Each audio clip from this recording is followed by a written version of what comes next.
A nuestro canal Medio Ambiente y un poco más, donde hoy hablaremos con respecto a lo que son las aguas subterráneas.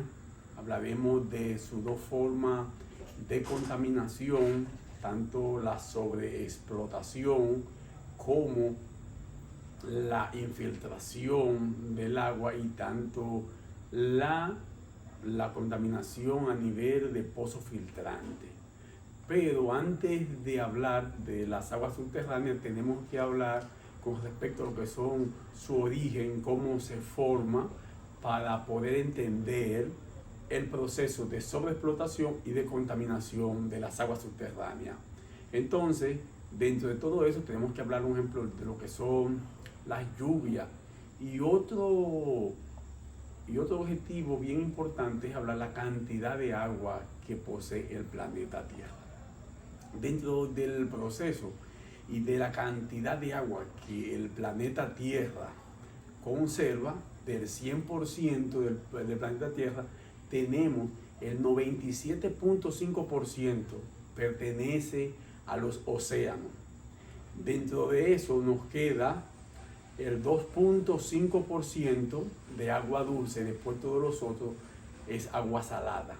Lo que significa que simplemente el 2.5% de la cantidad de agua que existe en el planeta, simplemente tenemos 2.5 de agua dulce, para que veamos qué significado tiene el agua dulce, que es lo que da origen a la parte agrícola, todas esas formaciones de alimentos, de agua potable, todo eso es en base al agua dulce que existe en la Tierra. Ahora, dentro de ese aspecto vemos entonces, de ese 2.5% que existe de agua dulce, el 1.7% pertenece a los glaciares y el 0.75% pertenece a las aguas subterráneas, el 0.1% pertenece a lo que son ríos y lagos y parte de la atmósfera, y el 0.2% pertenece al permafrost, que es parte todavía de la parte de lo que son los glaciares. Ese lodo que está todavía semicongelado pertenece a los glaciares. También podríamos sumar esa cantidad de agua a la parte de los glaciares del permafrost. Entonces queríamos ver eso. Ahora, cuando comienzan a caer las lluvias, ¿verdad?, a través de la tierra, la lluvia va cayendo y va infiltrándose en parte de la tierra. Tanto los árboles como las gramas, la hierba, ayuda a la retención del agua y ayuda a que el agua penetre más hacia el subsuelo, hacia la tierra. Esa es la base fundamental sobre la cual el agua se fundamenta. Entonces, cuando va en el proceso de infiltración, llega a una capa impermeable y ahí comienza la acumulación del agua, y por eso entonces es que tenemos gran cantidad de agua dulce en el subsuelo. ¿Qué pasa? Que dentro de esa parte hay una parte también del agua que pertenece a la parte del mar, que queda infiltrada en la parte subterránea, pero como el agua dulce tiene una menor densidad que el agua salada, entonces está por encima del agua salada. Por eso es a veces que cuando hay pozos que tienen unas condiciones de agua normal, agua dulce, cuando dan una mayor profundidad, el agua termina saliendo salada del pozo que producía agua dulce. Pero dentro de todo esto, cuando hablemos ahora de con respecto a cuando le expliqué esa infiltración del agua, vemos que el uso tanto de basura que no tiene, por ejemplo, una capa geotextil, los vertederos que no tienen capa geotextil, cuando la lluvia caiga, que entra, que se va infiltrando, que pase por ese lixiviado de la parte de la basura, llega a lo que es la parte del subsuelo. Y es una forma de contaminación del agua por infiltración. O un ejemplo más común es una persona que le cambie el aceite a un vehículo, ese aceite quemado lo tira en la superficie. Cuando el agua vuelve en la parte de infiltración que va bajando, lleva ese aceite, lo lleva a lo que es el subsuelo, contaminando algo que se vería como imposible, pero sí, todo lo que tiremos en la superficie, tanto procesos químicos, aceite, cualquier proceso químico que tiremos a la superficie, cuando cae el agua que recoge, eso entra y lo tenemos entonces en lo que se llama el subsuelo. Entonces tenemos ese tipo de contaminación. También tenemos la contaminación por filtrante. Uno en la parte sanitaria, porque vemos que los sanitarios agarran, no hacen ni percloradores que aguante, o sedimentadores para que aguante la parte o la carga sólida, sino que entra directamente el sólido, llega abajo, y las heces fecales llegan directamente a lo que es el agua subterránea. Pero dentro de todo eso también tenemos una contaminación normal con respecto a lo que es el agua fluvial. Cuando vemos lo del agua fluvial, eso es como al granel, donde nosotros obtenemos la solución. Donde quiera que haya acumulación de agua en las partes de las lluvias, la solución que damos nosotros es no, lo que hay que hacer es filtrante, que los filtrantes se están tapando para que el agua llegue hacia abajo, olvidándonos que estamos haciendo una contaminación directa a lo que es el agua subterránea, llegando esa cantidad de agua al suelo directamente. Cuando explicamos al principio de cómo el agua, cuando se infiltra, va pasando capa por capa, y esa agua va llegando abajo como un filtro natural. Si olvidamos todos los procesos de contaminación, eliminamos lo que es la basura, eliminamos todo lo que es aceite, los pozos de filtración, tanto sanitario como fluvial, y el agua en condiciones naturales llega, y esa es una agua de potabilidad segura, donde simplemente lo que da es un sabor un poco pesada o agua dura por la cantidad de minerales que obtiene. Y simplemente el agua subterránea, simplemente lo que de un pozo, simplemente nada más se necesita lo que es cloración, pero eso es en el estado natural. Pero nosotros estamos contaminando el agua y además también usándola, donde a medida que echamos el agua a nivel de filtración de agua sanitaria, y 3 o 4 kilómetros más hacia abajo, hay otro barrio, hay otro residencial que usa entonces extraer agua de esa que está con una contaminación directa, extraer agua para uso de la casa, para bañarse, donde podemos quedar enfermos en diferentes áreas. Otra de las partes también es que a medida que que van creciendo la formación de calles, las capas asfálticas, disminuye mucho la cantidad de agua que infiltra. El crecimiento de la ciudad, la parte de la población, a medida que van construyendo casas residenciales, va disminuyendo la cantidad de infiltración.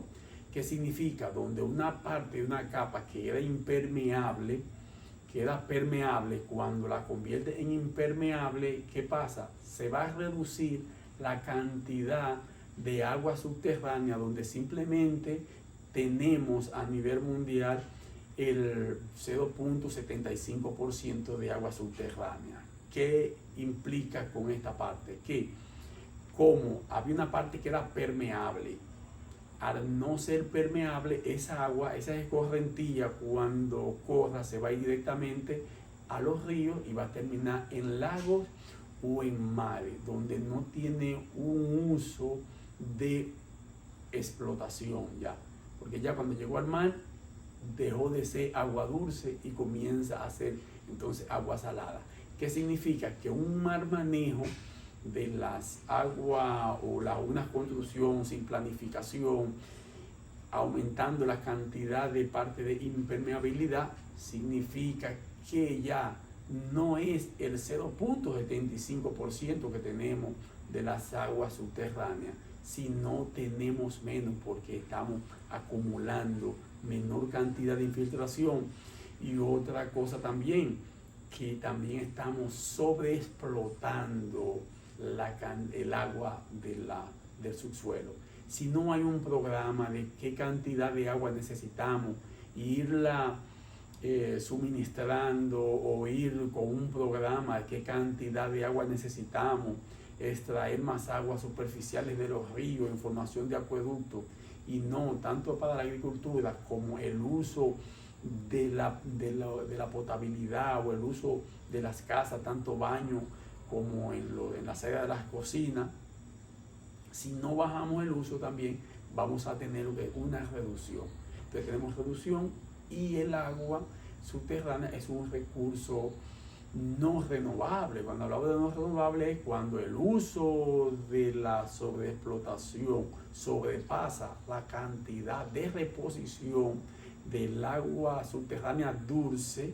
Entonces tendríamos lo que sería, entonces podríamos perder lo que es esa parte de agua dulce. Ahora, ¿qué implica perder o bajar esa cantidad de agua dulce? Que entonces, tanto los productos agrícolas, porque el agua salada no es productiva en la parte agrícola, entonces perderíamos gran parte de la producción, de la parte agraria como sustento de la población. Tenemos también lo que son la crisis alimentaria. Eso contribuye a que aumente la crisis alimentaria. Y cuando uno hace un análisis y un recorrido, vemos que es una disminución potencial con respecto a lo que son las aguas subterráneas, teniendo un nivel de importancia tan grande y un valor mayor por el poco de agua que tenemos. Entonces, dentro de eso podríamos ver que tanto los gobiernos pudieran manejar ese control, haciendo los acueductos, controlando la parte urbana, hacia dónde debe crecer la población, acueductos diseñados con una duración que se calcula de 20 años, y llevando una parte de urbanismo planificada, no que antojadizo, que van saliendo residenciales y van suministrando pozos, y luego entonces que se comienza a pensar en cómo se va a llegarle agua potable, agua en sitio, agua que no sirve ni para lavar, no sirve para nada, porque tiene tantas contaminaciones. Y hay pozos que han realizado que sale con tanta materia de carbono que no se puede usar. Y hay pozos que se han tenido que cerrar por ese tipo de carbono a grandes cantidades. Eso es algo fundamental que no se debe usar bajo esas condiciones. Entonces, dentro de todo esto, ese es un llamado.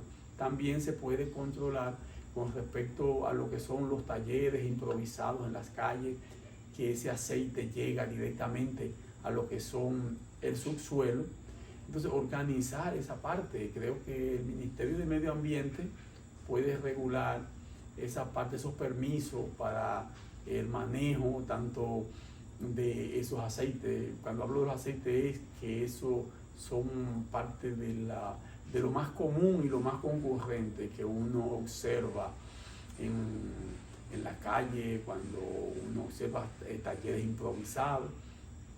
Entonces, formalizando todo eso, entonces se puede cumplir con lo que son regulaciones tanto del Ministerio de Medio Ambiente, manejando sus permisos, y así baja lo que es también la informalidad, ayudando a aumentar las recaudaciones estatales también sin cargarle el dado más a la clase media.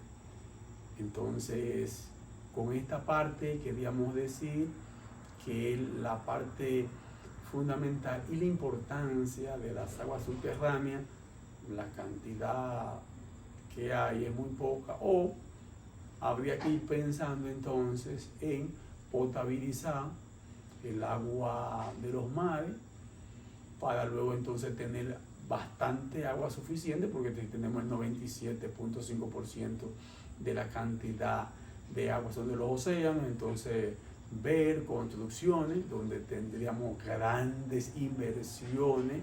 Ahora todas esas inversiones van a repercutir tanto en los procesos, en la alimentación, donde pudiéramos mejorar esto, mitigando una explotación, una contaminación de las aguas subterráneas para tener un mayor uso y una mayor facilidad, y también una parte económica más factible con menos esfuerzo de intervención de la parte económica.